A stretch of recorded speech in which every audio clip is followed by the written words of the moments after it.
بسم اللہ والحمد للہ والصلاة والسلام علی رسول اللہ۔ اعوذ باللہ من الشیطان الرجیم، بسم اللہ الرحمن الرحیم۔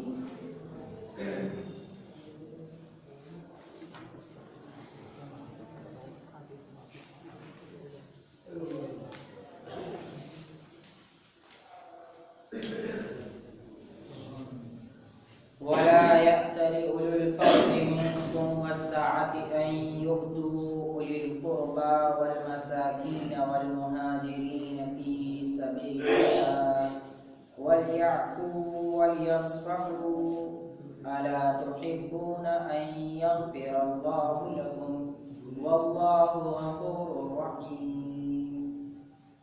سورہ نمبر 24 آیت نمبر 22۔ یہ وہی صورت ہے جسے ہم پچھلے کئی درس میں اس کے تعلق سے سن چکے ہیں۔ یہ آیت جو آپ کے سامنے پڑھی گئی ہے، حضرت عائشہ رضی اللہ تعالی عنہ کی پاک دامنی کے بعد حضرت ابو بکر صدیق رضی اللہ تعالی عنہ کے بارے میں نازل ہوئی۔ واقعہ یہ تھا کہ مصطح بن عثاثہ ان کے خالہ زاد بھائی یا لڑکے تھے، خالہ زاد لڑکے تھے جن کی کفالت کیا کرتے تھے، مہاجر تھے، بہت غریب تھے، اپنے جیب خرچے پر ان کا خرچہ پانی چل رہا تھا۔ تو ہوا یوں کہ حضرت عائشہ رضی اللہ تعالی عنہ کو تہمت لگانے میں جن مسلمانوں نے بھی ساتھ دیا ان میں سے 3 لوگ تھے، جس میں سے ایک مصطح بن عثاثہ۔ تو جن کا خرچہ حضرت ابو بکر اٹھائے ہوں اور وہ آپ کی بیٹی کے اوپر برا لفظ کہیں، یہ برداشت نہیں ہوگا۔ انسانی فطرت کے ناطے انہوں نے خرچہ پانی بند کر دیا۔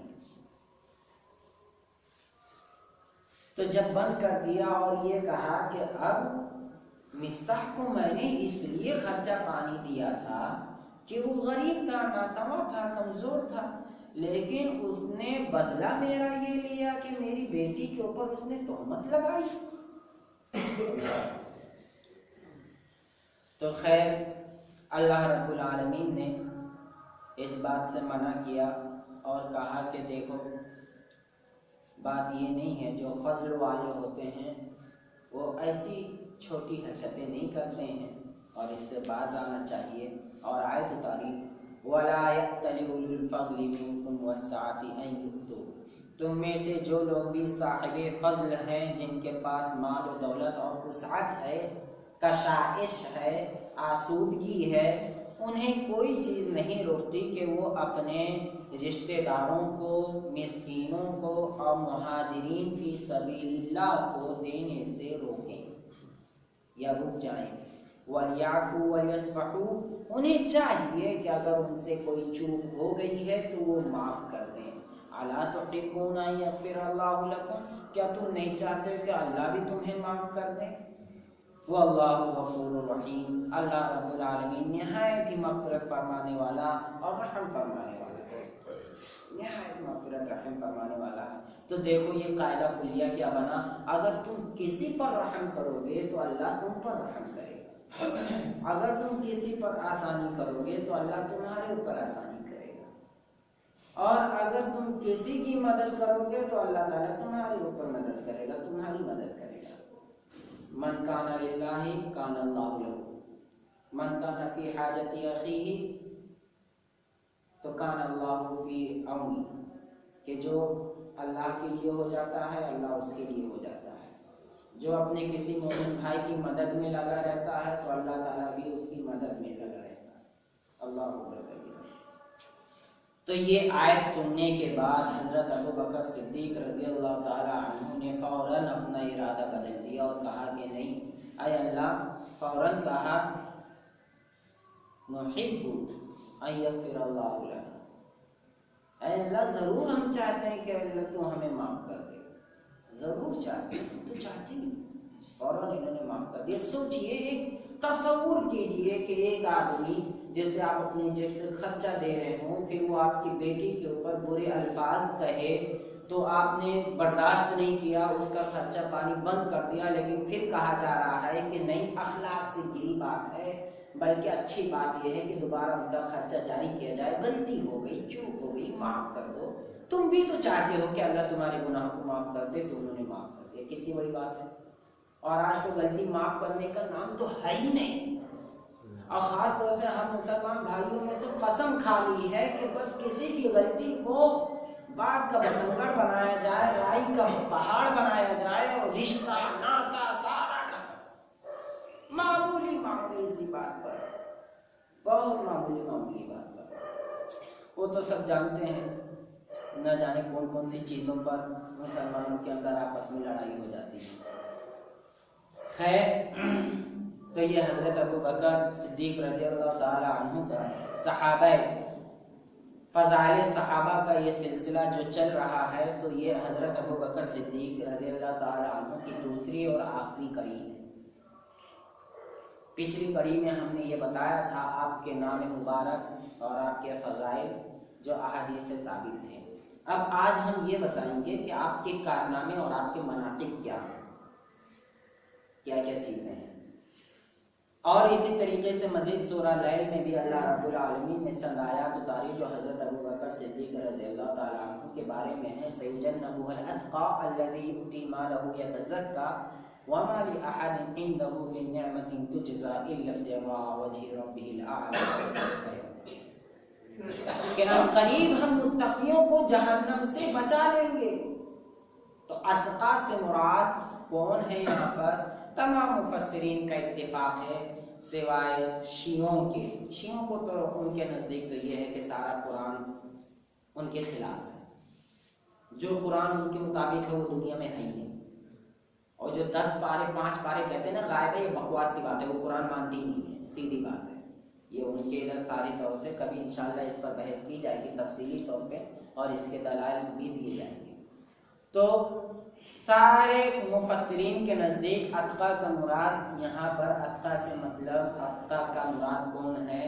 حضرت ابو بکر صدیق رضی اللہ تعالیٰ عنہ، جنہوں نے اپنا مال پورا اس لیے دیا تاکہ ان کی صفائی ہو جائے، پاکیزگی ہو جائے، اور جسے بھی اللہ رب العالمین نے کوئی بھی نعمت دی ہے تو وہ اس کا بدلہ لے گا، اور جو بھی وہ دے گا اللہ کی رضا کے لیے تو اللہ رب العالمین کے ہاں وہ اس کا بدلہ پائے گا۔ تو وہ والا واقعہ سب کو یاد ہے کہ اللہ کے رسول صلی اللہ علیہ وسلم کو ایک بار مال کی ضرورت پڑی تو آپ نے کہا کہ کون ہے جو اللہ کے راستے میں دے؟ تو حضرت ابو بکر صدیق سارے گھر کا سامان اور ساری دولت اپنے کندھے پر باندھ کر لا کر رکھ دیے جنگ تبوک میں۔ ماشاءاللہ، الحمدللہ، بارک اللہ لکم فیکم۔ دیکھو جنگ تبوک بہت مشکل اور بہت ہی مشقت کا زمانہ تھا، تو حضرت عمر رضی اللہ تعالیٰ عنہ نے سوچا کہ آج تو میں حضرت ابو بکر صدیق سے آگے بڑھ جاؤں گا، اور میں بھی اپنا مال لے کر جاتا ہوں، اور یہ اپنا آدھا مال لے کر گئے یہ سمجھ کے کہ سب سے زیادہ لے جا رہا ہوں۔ کتنا؟ سب سے زیادہ۔ جب وہاں پہنچے دیکھا حضرت ابو بکر صدیق تو پہلے ہی سے پہنچے ہوئے ہیں، اور وہ آدھا کیا وہ تو پورا لے کر پہنچے۔ اللہ اکبر۔ اور آج کے زمانے میں ہم لوگوں کو کہا جائے گھر کا سامان لے لو، ٹرک آئے گی، ٹرک 2 ٹرک، خیر وہ تو ہے دنیاوی ضرورت پڑتی رہتی ہے، اس سے کوئی فرق نہیں پڑتا، بس یہ ہے کہ صدقہ خیرات جس کا جو حق ہے وہ نکالتے رہنا چاہیے، سامان کتنا بھی رکھیں۔ خیر، تو اسی وجہ سے اللہ رب العالمین نے انہیں یہ بشارت سنائی، یہی وجہ ہے۔ تو حضرت عمر رضی اللہ تعالیٰ عنہ نے کہا کہ آج تک یہی ایک موقع مجھے ملا تھا کہ حضرت ابو بکر صدیق سے میں سبقت کر جاؤں گا، اس میں بھی آج میں پیچھے ہو گیا، ایک چانس ملا تھا وہ بھی چلا گیا۔ یہ کوشش اس میں ہونی چاہیے، حسد اس میں ہونی چاہیے، رشک اس میں ہو، اس میں نہیں کہ نعمان بھائی کو بڑی دولت ملی ہے تو بڑی جلن ہے، فلانے کو دولت ملی ہے بڑی جلن ہے، محسن صاحب پڑھنے میں بہت اچھے ہیں تو بڑی جلن ہے، نہیں، ایسی کوئی بات۔ یہ کرو کہ محسن صاحب نمازیں پڑھ رہے ہیں میں اس سے زیادہ پڑھوں گا، وہ قرآن کا روز 1 پارہ پڑھتے ہیں میں 2 پارہ پڑھوں گا، اس پر ہو لڑائی، اس پر ہو بحث، اس پر ہو مقابلہ. وہ ڈاکٹر بن رہا ہے، میں انجینئر بنوں گا. اس نے 10 لوگوں کا فری کام کیا ہے، میں 100 لوگوں کا کروں گا. وہ غریبوں کو 10,000 روپے دیتا ہے، میں 20,000 دوں گا. یہ ہے مقابلے کی چیز، اس میں ہو لڑائی. فَلْيَتَنَافَسِ الْمُتَنَافِسُونَ ہے. اور صحابہ میں سب سے بہترین اور سب سے شجاعت مند اللہ کے رسول کے بعد اور اللہ کے رسول کے نزدیک سب سے محبوب تھے، سب سے محبوب شخصیت تھی. اور آپ نے کبھی بھی آپ کو برا نہیں کہا.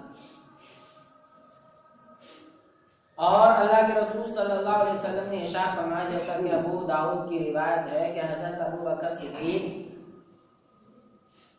قال علی ابی بکر اما انک یا ابا بکر اول من يدخل الجنت من امتی، تم سب سے پہلے امتی ہو جو میری امت میں سے سب سے پہلے فرد ہو جو جنت میں سب سے پہلے جاؤ گے. میری امت میں سے سب سے پہلے جنت میں جو جائے گا وہ حضرت ابو بکر صدیق رضی اللہ عنہ. اور اختلافات میں آپ نے امت کا بہت ساتھ دیا ہے، بہت ساتھ دیا. رسول اللہ صلی اللہ علیہ وسلم کی وفات ہو گئی، شدید محبت الفت کی وجہ سے بعض صحابہ کرام اپنے آپ پر قابو نہ رکھ سکے. ہر کوئی غم میں تھا، ہر کوئی پریشانی میں تھا، ہر کوئی تکلیف میں تھا، صدمے میں تھا. ایسی صورت میں حضرت عمر رضی اللہ تعالی عنہ اور دیگر لوگ یہ کہہ رہے تھے کہ اگر کسی نے بھی اپنی زبان سے نکالا کہ اللہ کے رسول کا وفات ہو گیا تو میں اس کی گردن اڑا دوں گا. تو ایسی صورت میں اگر کسی نے ساتھ دیا ہے سارے صحابہ کا تو حضرت ابوبکر صدیق. انہوں نے آیت پہلی فرصت میں یہ والی آیت سورہ آل عمران کی پڑھی، وما محمد الا رسول قد خلت من قبلہ الرسل افإن مات أو قتل انقلبتم على أعقابكم. محمد صلی اللہ علیہ وسلم صرف اور صرف اللہ کے رسول ہیں، اور ان سے پہلے بھی بہت سے رسول جا چکے ہیں دنیا سے. تو کیا رسول اگر دنیا چھوڑ کر چلے جائیں تو تم الٹے پاؤں دین کو چھوڑ دو گے؟ یہ والی آیت پڑھی تو تمام صحابہ کرام بشامل حضرت عمر رضی اللہ تعالیٰ عنہ نے کہا اللہ کی قسم ہمیں تو لگا کہ یہ آیت ابھی اتری ہے، یہ آیت کب اتری ہے؟ ابھی اتری ہے. اور پھر اس میں اختلاف ہوا کہ حضرت ابو بکر صدیق اس بات میں اختلاف ہوا کہ اللہ کے رسول صلی اللہ علیہ وسلم کو دفن کہاں کیا جائے. تب آپ نے کہا کہ میں نے خود سنا کہ نبی جہاں انتقال کرتا ہے، وفات کرتا ہے، اس کا وہ وہیں دفن. پھر اس بات میں اختلاف ہوا کہ انہیں نہلایا کہاں جائے، تو حضرت ابو بکر صدیق نے کہا کہ انہیں نہلایا جائے گا لیکن ان کا کپڑا نہیں اتارا جائے گا. پھر اختلاف ہوا یہ کہ ان کی جنازہ کیسے پڑھی جائے گی. تو یہ کہا گیا جنازہ پڑھنے کے لیے کہ جنازہ کہیں بھی لے کر جا نہیں سکتے، وہیں پر پڑھنا ہے. تو آپ کے حجرے میں 10 لوگ پڑھتے تھے، سارے صحابہ 10 کر کے پڑھتے تھے، نکل آتے، 10 کر کے پڑھتے نکل آتے. پھر اس میں یہ اختلاف ہوا کہ اب آپ کے بعد خلیفہ کون بنے گا. مہاجرین میں اور انصار میں یہ اختلاف ہوا کہ مہاجرین میں سے بنے گا کہ انصاریوں میں سے بنے گا. تو حضرت ابو بکر صدیق نے کہا کہ نہیں، اللہ کے رسول صلی اللہ علیہ وسلم نے ارشاد فرمایا الائمۃ من قریش، کے قریش میں سے ہی امتی، قریش میں سے ہی امام. امام کا مطلب خلیفہ، قریش میں سے ہی. یہ سرداری ان کی باقی رہے گی، اس لیے کہ اللہ رب العالمین نے جو سرداری سے انہیں نوازا تھا ایمان لانے کے بعد اسے باقی رکھا. تو اس بات پر اتفاق ہوا. پھر اس بات پر اختلاف ہوا کہ اب خلیفہ کون بنے. چلو ہم مان گئے کہ انصاری نہیں بنیں گے. تو پھر اس پر ہوا کہ تمام صحابہ اکرام بشامل حضرت عمر رضی اللہ تعالیٰ عنہ، آپ نے کہا کہ جس سے اللہ کے رسول صلی اللہ علیہ وسلم اپنی زندگی میں امامت کے لیے راضی ہو گئے ہوں تو کیا ہمارے لیے ضروری نہیں کہ دنیاوی معاملات میں ہم ان سے راضی ہو جائیں. تو حضرت عمر رضی اللہ تعالیٰ عنہ نے پڑھ کر آپ سے بیعت کی، اور دیگر تمام صحابہ اکرام اجلہ صحابہ اکرام نے اور سارے لوگوں نے بیعت کی، اور سارے لوگ اس پر رضامند ہو گئے اور آپ خلیفہ بن گئے. اور خلیفہ آپ امانت اور صداقت کے ساتھ 2 سال 7 مہینے رہے. کتنے سال؟ 2 سال 7 مہینے. اور اس امانت اور دیانت کے ساتھ آپ نے خلافت کی ہے اور امت کو اتنا فائدہ دیا ہے جس کا احسان ساری امت قیامت تک نہیں چکا سکتی. وہ کیسے، وہ سب آگے آئے گی۔ تو آپ نے ہی یہ سارے اختلافات ختم کیے تھے، تو آپ بہت بڑے ذی علم آدمی تھے۔ تو آپ نے ہی کہا تھا ایسے وقت میں، بات تو بہت آگے تک چلی گئی، وفات کے وقت اللہ کے رسول کے جب لوگوں کا غم بہت ہی امڑ رہا تھا، قابو سے باہر تھے، تو ایک آیت پڑھنے کے بعد آپ نے پھر سورہ زمر کی آیت نمبر 31 پڑھی، انک میت وانہم میتون، اے نبی کرم صلی اللہ علیہ وسلم آپ بھی میت ہوں گے اور یہ دنیا والے بھی سارے کے سارے میت ہوں گے۔ آپ نے آیتیں پڑھی تو تمام صحابہ کرام تب پتہ چلا کہ ہاں اللہ کے رسول صلی اللہ علیہ وسلم واقعی دنیا چھوڑ چکے ہیں۔ اللہ اکبر۔ تو آپ نے کہا ایھا الناس من کان یعبد محمدا فإن محمدا قد مات ومن کان یعبد اللہ فإن اللہ حی لا يموت، کہ اے لوگوں جان لو جو محمد کی عبادت کرتا تھا تو محمد انتقال کر چکے ہیں، اور جو لوگ اللہ کی عبادت کرتے تھے وہ جان لیں کہ اللہ رب العالمین ہمیشہ سے ہے، ہمیشہ زندہ رہے گا، اسے کبھی موت نہیں آئے گی۔ یہی تو فرق ہے اللہ میں اور رسول میں، کہ اللہ کو موت نہیں آتی بقیہ سارے لوگوں کو موت آتی ہے، یہی فرق ہے۔ اللہ اکبر۔ اور یہی اہل سنت والجماعت کا پورا ایمان اور عقیدے کا ایک لازمی جز بن گیا۔ اور پھر اس کے بعد آپ نے خلافت لینے کے بعد جو عظیم خطبہ دیا وہ بہت ہی اہم ہے۔ آپ نے فرمایا الناس انی قد ولیت علیکم ولست بخیرکم، اے لوگوں مجھے تمہارا ذمہ دار بنایا گیا ہے جبکہ میں تم میں سے بہتر نہیں ہوں۔ یہ ذرا انکساری اور عاجزی کی بات تھی۔ کس کی بات تھی؟ انکساری و عاجزی کی، یعنی وہ اپنی زبان سے کہنا نہیں چاہتے تھے۔ فَإِنْ أَحْسَنْتُ فَأَعِينُونِي وَإِنْ أَسَأْتُ فَقَوِّمُونِي۔ اللہ، دیکھو ذمہ داری کا معاملہ دیکھو، تمہاری ذمہ داری مجھ پر ڈال دی گئی ہے، اگر میں اچھا کروں تو تم میری مدد کرو، اور اگر میں کچھ ٹیڑھا کروں تو تم مجھے سیدھا کر دو۔ آج ہے کوئی ایسا؟ کوئی صدر ہے، کوئی امیر ہے، کوئی نہ جانے کون کون سی کرسی اور عہدے منصب کا مالک ہے، تو وہ اپنے سے دوسرے لوگوں کی تو سننا نہیں چاہتا، مخالف کی تو برداشت نہیں کرنا چاہتا۔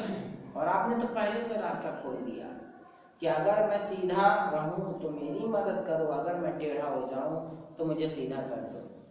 اور فرمایا الصدق امانہ والکذب خیانہ، یاد رکھو صداقت ہی امانت ہے اور جھوٹائی بہت بڑی خیانت ہے۔ والضعیف منکم قوی عندی حتی آخذ الحق له انشاءاللہ، اور تم میں سے جو لوگ کمزور ہیں میرے نزدیک وہ بہت مضبوط ہیں، یہاں تک کہ میں ان کا حق دلا دوں اگر اللہ نے چاہا تو۔ یعنی وہ کوئی کمزور ہے تو اپنے آپ کو کمزور نہ سمجھے، انشاءاللہ میں اپنی طاقت پر اس کی پوری کی پوری مدد کروں گا۔ والقوی منکم ضعیف عندی حتی آخذ الحق منہ انشاءاللہ، اور تم میں سے جو لوگ مضبوط اور طاقتور ہیں وہ اپنے آپ کو بہت زیادہ نہ اچھلیں، ان سے بھی حق لے کر میں جن کا حق وہ لے کر بیٹھے ہوئے انہیں دلا دوں گا اگر اللہ نے چاہا۔ لا يدع قوم الجہاد فی سبیل اللہ الا ضربهم اللہ الذل، جس نے بھی فی سبیل اللہ میں جہاد چھوڑ دیا تو اللہ رب العالمین اسے ذلیل و رسوا کر دیتا ہے۔ مسلمانوں کی ذلت و رسوائی میں کا ایک سبب آج یہ بھی ہے۔ اللہ تعالی ہدایت دے بس۔ ولا تشع الفاحشۃ فی قوم قط الا عمه اللہ بالبلاء، کوئی بھی بدکاری بے حیائی برائی اگر کسی قوم میں پھیلتی ہے تو اس کی سزا سارے کے سارے لوگ بھگتتے ہیں، اس کا عذاب اس کا بوال سارے لوگوں کو ہوتا ہے۔ اطیعونی ما اطعت اللہ ورسولہ فاذا عصیت اللہ ورسولہ فلا طاعۃ لی علیکم۔ اللہ، یہ جملہ دیکھیے سارے ائمہ کو صاف کر دیتا ہے۔ امام ابو بکر صدیق رضی اللہ تعالیٰ عنہ بیان فرماتے ہیں کہ اگر میں رسول اور اللہ کی اطاعت کروں تو تم میری اطاعت کرو، اور اگر میں نافرمانی کروں تو تم میری اتباع نہ کرو۔ تو پتہ کیا چلا کہ وہ اتنا ڈرتے تھے کہ ایسا نہ ہو کہ کوئی چوک ہو جائے میری سوجھ بوجھ سے۔ تو جب صحابہ اکرام سے ایسا ممکن ہے تو اولیاء اکرام اور ائمہ اکرام سے ایسا کیوں نہیں ممکن ہے؟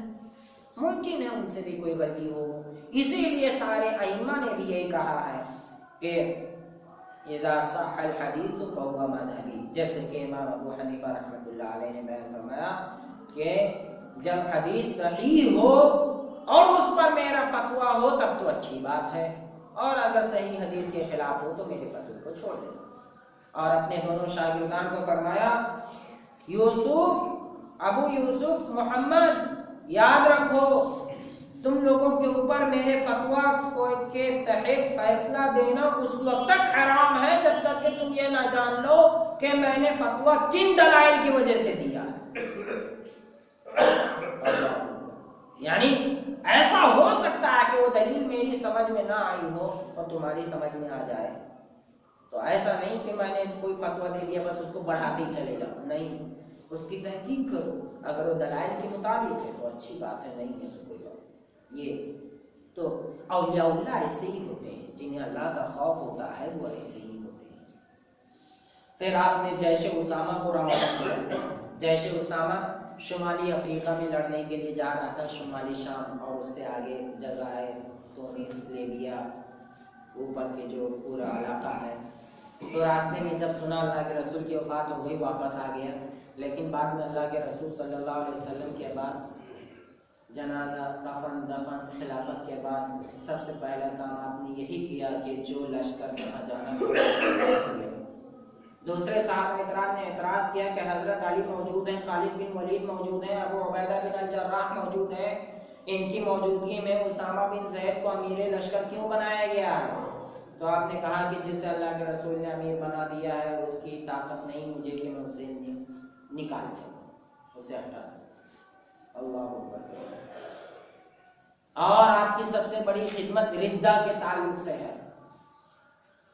علماء اکرام بیان فرماتے ہیں کہ اس امت پر دو لوگوں کا بہت زیادہ احسان ہے، ایک حضرت ابو بکر صدیق کا ارتداد کے زمانے میں، اور دوسرا احمد بن حنبل کا فتنہ جہمیہ کے زمانے میں۔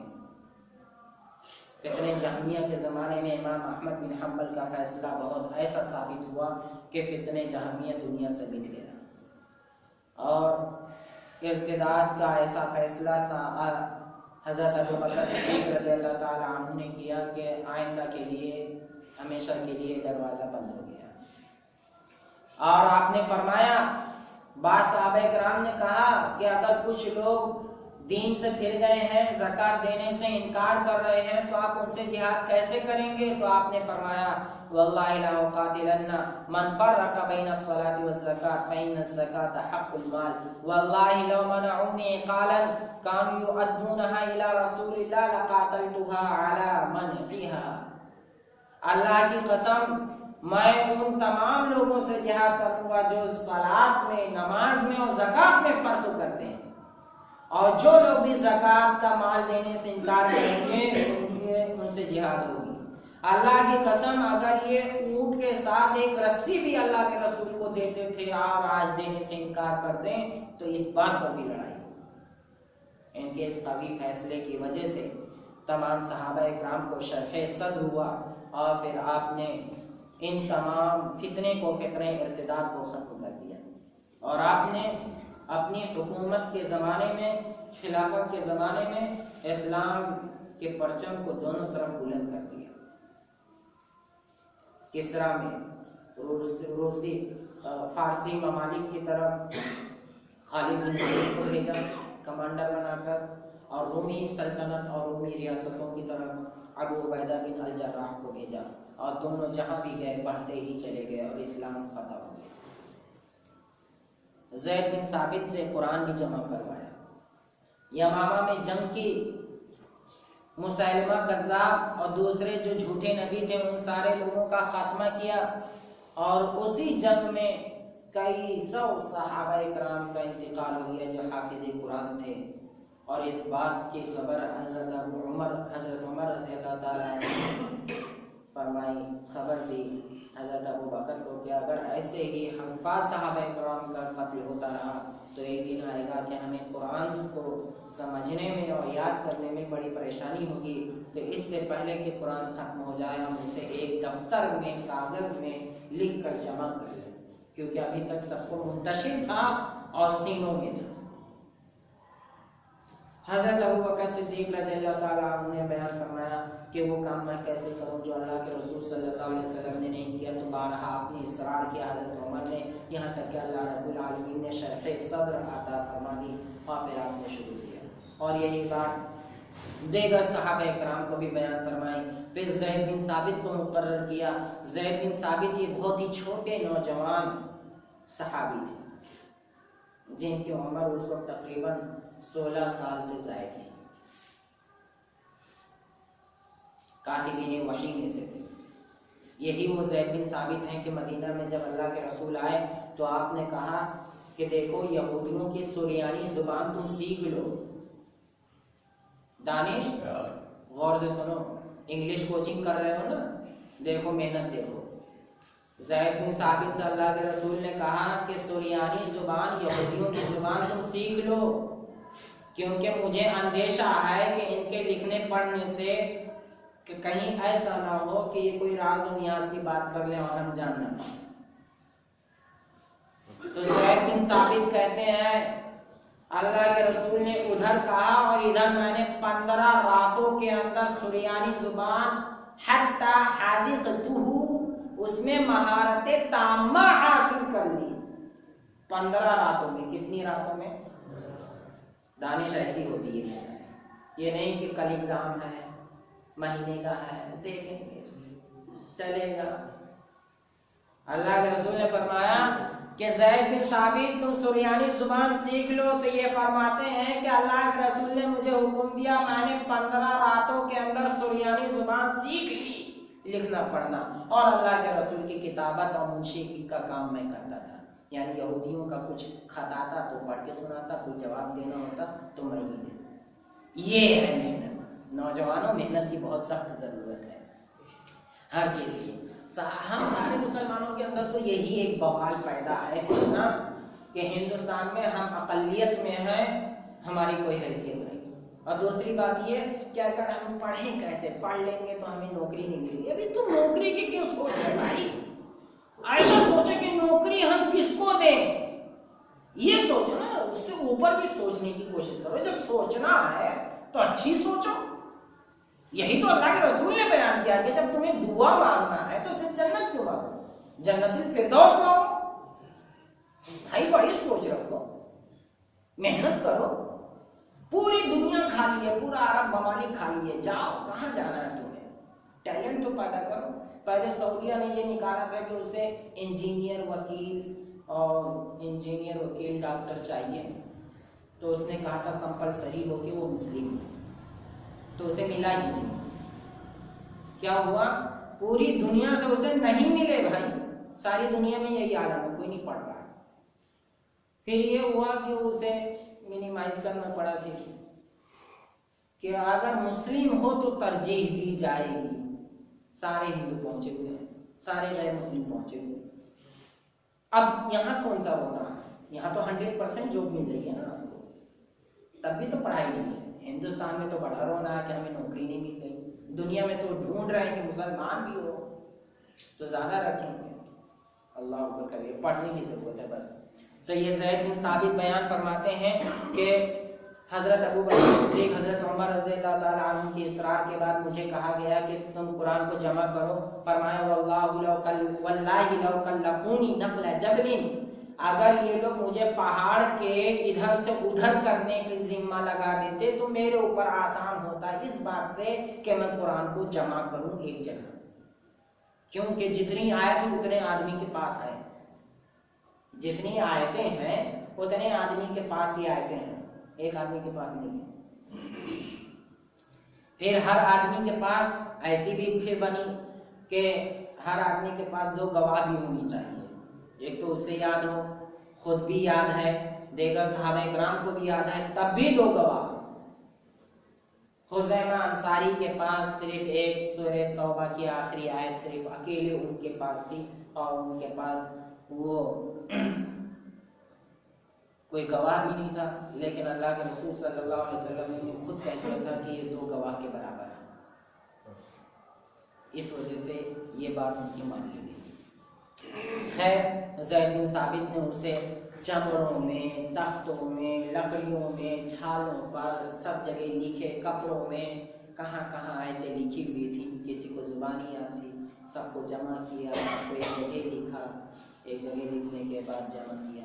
ہاں اگر کوئی یہ پوچھے کہ اللہ رب العالمین نے قرآن کیوں نہیں اتارا ایسے لکھا ہوا، یہ کوئی سوال کر سکتا ہے، تو اس کا جواب اللہ رب العالمین نے سورہ انعام آیت نمبر 7 میں دیا ہے، وَلَوْ نَزَّلْنَا عَلَيْكَ كِتَابًا فِي قِرْطَاسٍ فَلَمَسُوهُ بِأَيْدِيهِمْ لَقَالَ الَّذِينَ كَفَرُوا إِنْ هَذَا إِلَّا سِحْرٌ مُبِينٌ۔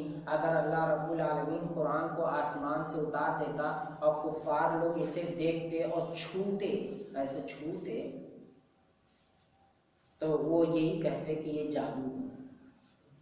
کیوں جادو ہے؟ اس لیے کہ ایسے زمانے میں کاغذ میں کوئی چیز لکھی جائے یہ بہت بڑی بات تھی، بہت بڑی بات تھی۔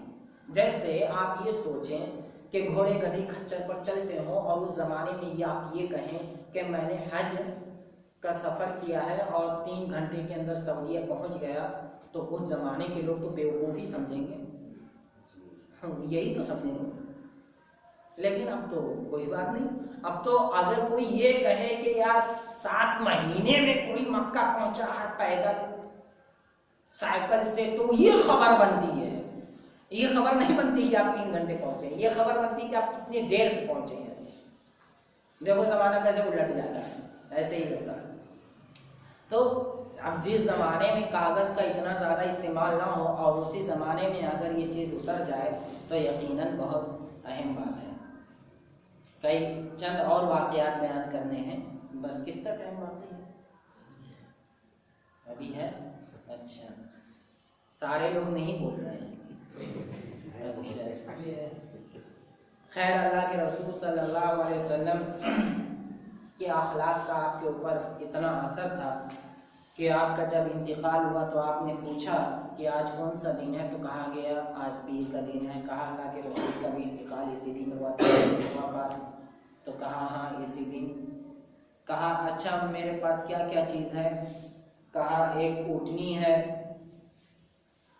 جس سے ہم دودھ پیتے تھے، اور ایک برتن ہے جس میں ہم کھانا بناتے تھے، اور ایک والقطیفہ اور ایک لباس ہے جسے ہم پہنتے تھے۔ ہم خلیفہ بننے کے بعد مجھے یہ چیزیں ملی تھی، اسے واپس عمر کو دے دینا اور کہہ دینا کہ یہ ساری چیزیں اسی وقت قابل استعمال تھی جب میں مسلمانوں کا خلیفہ تھا، اب میری موت ہو رہی ہے لہذا میرے گھر والوں کو اس کی ضرورت ہے، یہ امانت دے دو۔ اللہ اکبر، یہ امانت، اونٹنی، برتن اور لباس واپس کر دیا۔ کہا کہ جب میں خلیفہ تھا تبھی اس کی ضرورت تھی، اب میں خلیفہ نہیں ہوں لہذا میرے لیے اب اس کی کوئی ضرورت نہیں۔ اللہ اکبر، یہ صداقت، یہ سچائی تھی۔ اور اسی طریقے سے آپ کا ایک دن میٹھا کھانے کا من ہوا،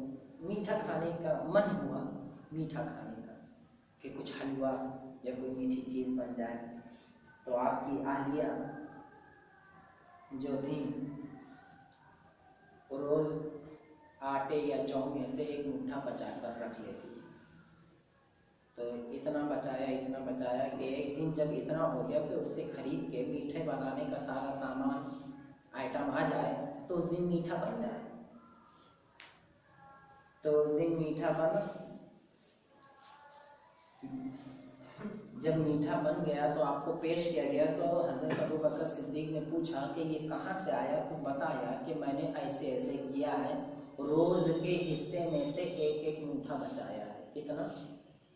ایک ایک میٹھا بچایا ہے۔ تو حضرت ابوبکر صدیق فوراً اٹھے، بیت المال میں گئے اور منشی سے کہا کہ میرے پاس جو خوراک جاتی ہے وہ ایک میٹھا زیادہ ہے لہذا اسے کاٹ دیا جائے۔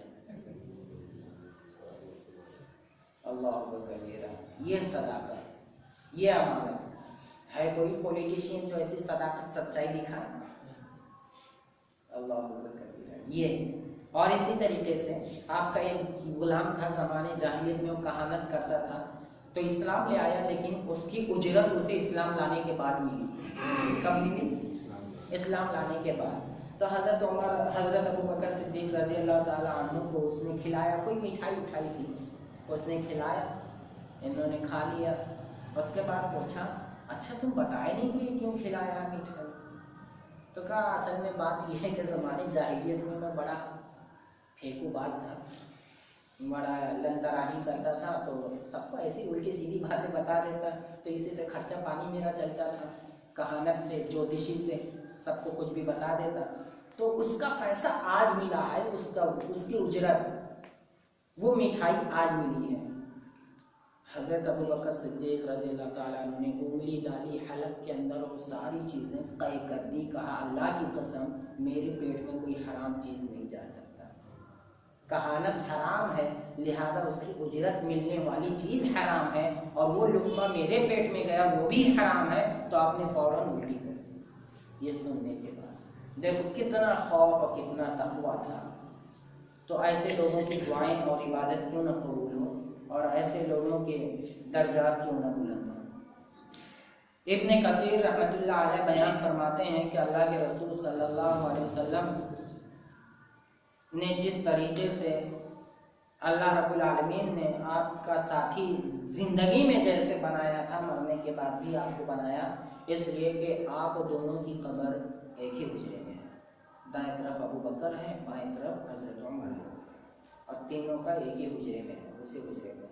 حضرت عمر رضی اللہ تعالیٰ عنہ نے حضرت عائشہ سے مانگا تھا، کہا تھا کہ مجھے دے دیں جگہ، تو آپ نے فوراً اس کے بھی انشاءاللہ آئندہ سارا بیان آئے گا۔ اور اسی طریقے سے انس بن مالک بیان فرماتے ہیں کہ اللہ کے رسول آپ کے نزدیک، عمر بن عاص بیان فرماتے ہیں کہ ایک بار میں نے پوچھا کہ آپ کے نزدیک سب سے زیادہ محبوب کون ہے، تو آپ نے فرمایا حضرت ابو بکر، اور کہا عورتوں میں، کہا حضرت عائشہ، اور حضرت عائشہ نے بھی ایک بار یہ پوچھا کہ اللہ کے رسول آپ کو سب سے زیادہ کون پسند ہے، تو کہا تیرا باپ، اور کہا اس کے بعد کہا تجھ سے۔ یہ دیکھو ایسے آج ہے کوئی کہ جو کوئی کہے اپنے سسرال سے مجھے بہت زیادہ محبت ہے، ساری لڑائی تو سسر والوں سے ہی، سسرال سے ہی ہوتی ہے۔ یہ سب سیکھنے کی باتیں ہیں، یہ چند میٹھے جملے ہیں جو دلوں کو جیتے جا سکتے ہیں، یہ سبق ہے۔ اور آج اگر کوئی عورت پوچھے گی سب سے زیادہ کون پسند ہے، کہا جلادن تو آج سوال کی پڑھ رہی ہے، اور اس نے تو کبھی غلطی تو کرے گا ہی نہیں کہ اس کے باپ کو یہ کہہ دے کہ میں تیرے باپ کو سب سے زیادہ پسند کرتا ہوں، اللہ اکبر۔ خیر یہ دیکھو گھر میں رہنے کا طریقہ اور سلیقہ کیسا ہونا چاہیے، ایسے تو ہوتا ہے۔ اور اسی طریقے سے حضرت ابو بکر صدیق رضی اللہ تعالی عنہ نے یمامہ کی جنگ میں مسلمہ کا خاتمہ کیا، یہ بھی آپ کا بہت اہم کام ہے۔ اور شام کا علاقہ، عراق کا علاقہ آپ کے زمانے میں فتح ہوا۔ اللہ کا خوف آپ کے اوپر اتنا تھا کہ کسی اڑتے پرندے کو دیکھتے یا کسی پیڑ کو دیکھتے تو کہتے کاش کہ اگر میں پرندہ ہوتا یا کوئی پیڑ ہوتا کہ میرا حساب کتاب نہ۔ یہ صرف اس لیے سوچتے کہ اللہ کے حساب کتاب میں کیسے دے پاؤں گا، یہ عالم۔ عمر بن خطاب رضی اللہ تعالی عنہ بیان فرماتے ہیں کہ اگر ان کے ایمان کو، ساری امت کے ایمان کو ناپا جائے تو ان کا ایمان بہت بھاری ہوگا۔ اللہ اکبر، ساری امت کا ایمان ایک طرف اور ان کا اکیلا ایمان ایک طرف۔ تو خیر یہ حضرت ابو بکر صدیق رضی اللہ تعالی عنہ تھے جن سے اللہ رب العالمین راضی ہوا اور یہ اللہ سے راضی ہوئے، اور جو ہم سب کے لیے آئیڈیل ہیں، اسوہ ہے، نمونہ ہے۔ بس اتنا ہی، آخر میں دعا کہ اللہ نے ایک عمل کرنے کی توفیق عطا فرمائے اور دنیا آخرت کی